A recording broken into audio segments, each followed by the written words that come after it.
When we think of the Great War, we imagine artillery and machine gun fire. But another enemy was just as deadly: water. Relentless rain turned the battlefield into a sea of mud, swallowing men and machines, creating misery and despair. Trenches became canals of cold, stagnant water. Soldiers stood and slept for weeks with their feet submerged. This led to trench foot. Flesh decayed, turned numb, and sometimes required amputation. Water eroded morale as much as it did health. The Western Front's static lines meant soldiers endured these conditions for years. Shellfire destroyed natural drainage, leaving water to pool in every crater and dugout. A slip could mean drowning in a shell hole. The mud could exhaust and trap a man. Staying dry was a battle for survival. The fight against water was central to the war effort, waged daily with shovels, pumps, and ingenuity. Generals and soldiers alike learned that losing to water meant losing the war. This was a war fought not just with guns, but with waterproof sheets, drainage channels, and hope for a dry place to rest. Early in the war, armies relied on standard-issue canvas for tents, ground sheets and shelters. In the endless reign of the Western Front, untreated canvas quickly failed. Once saturated, canvas became heavy, lost its protective qualities and acted like a sponge. Shelters sagged and leaked everywhere, denying soldiers any rest from the elements. Wet canvas weighed 3 or 4 times as much as dry, exhausting already burdened troops. It rarely dried, fostering mold and rot, adding to the squalor. Living under leaking shelters and sleeping on sodden ground sheets accelerated illness, colds, pneumonia, and especially trench foot. Without a dry space to care for their feet, soldiers suffered terribly. The failure of canvas directly contributed to the misery and death of the men it was meant to protect. The lesson was brutal. The right material could mean the difference between survival and disaster. Canvas was not just inadequate, it was dangerous. The army needed a better solution fast. The answer came from an old technique: waterproofing fabric with oils and waxes. Armies began treating heavy cotton canvas with linseed oil or paraffin wax, making it water-resistant. Rain now beaded and ran off instead of soaking in. Treated canvas didn't sag, leak, or become unbearably heavy. For the first time, soldiers could create genuinely dry spaces in the trenches. The oil and wax also protected the fabric from rot and mildew. Treated canvas was durable, easy to produce, and could withstand rough handling. This simple adaptation saved lives and morale, proving that sometimes the best solution is an improved version of what you already have. Treated canvas became an unsung hero of the war. Having waterproof canvas was only half the battle. Using it well was a skill. Soldiers became experts in trench architecture, pitching sheets steeply to shed water. They used whatever materials they could find to create sharp angles and keep rain out. Maintenance was relentless, patching holes, clearing debris, and keeping drainage channels open. Any tear was a threat. Repairs had to be immediate. Soldiers reproofed canvas with wax or oil, especially at seams and patches. This messy, vital work kept shelters dry and extended their life. A well-maintained sheet could last months. Neglect meant failure.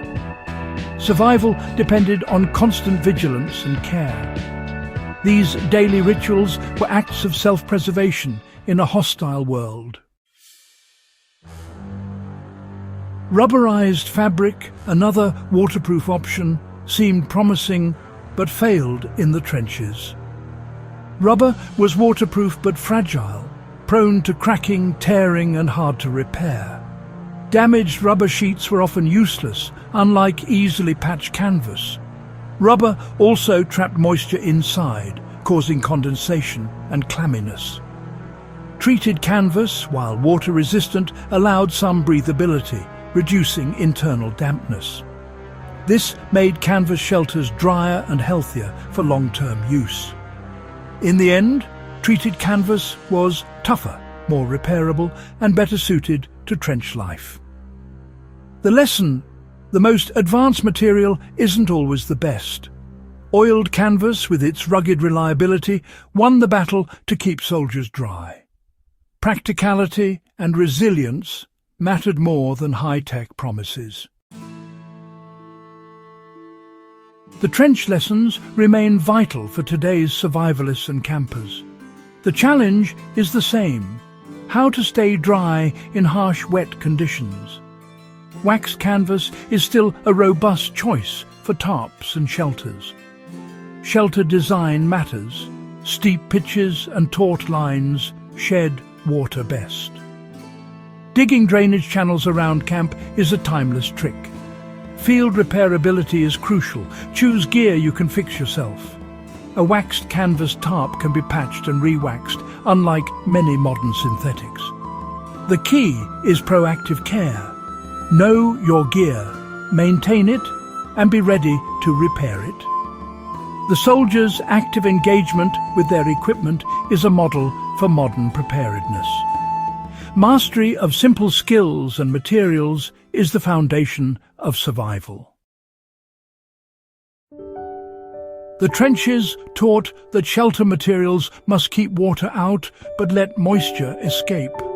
Rubberized sheets trapped condensation, making shelters clammy and miserable. Treated canvas, by contrast, allowed air and water vapor to pass through, reducing internal dampness. This breathability made shelters drier and more comfortable. Modern outdoor gear, like Gore-Tex, uses the same principle, blocking rain but letting sweat escape. When choosing a shelter, consider ventilation as much as waterproofing. Poorly ventilated shelters become damp, no matter how waterproof. Many bushcrafters still favour canvas and wool for this reason. The wisdom of the trenches: balance protection with breathability. The waterproofing revolution in WWI was a triumph of adaptation and care. Soldiers didn't wait for miracles, they improved what they had. Maintenance was essential. Cleaning, patching and reproofing kept misery at bay. Survival depended on being a custodian, not just a user of your gear. Skills and knowledge mattered more than expensive equipment. A well-maintained tarp could mean the difference between misery and comfort. Through clever adaptation and diligence, soldiers reclaimed small pockets of humanity. The lesson: with care and ingenuity, you can master even the harshest environment. The soldier's legacy is practical wisdom, not monuments. Their battle against the elements shows resilience is built on knowledge and effort. The principles of waterproofing and maintenance are as vital now as then. Practice these skills. Pitch a tarp, repair your gear, and learn to stay dry. True preparedness comes from understanding the why behind the how. If you value practical knowledge, subscribe to Survival Logic. Share this lesson, because the best way to predict the future is to prepare for it. Honor the past by mastering these timeless survival skills.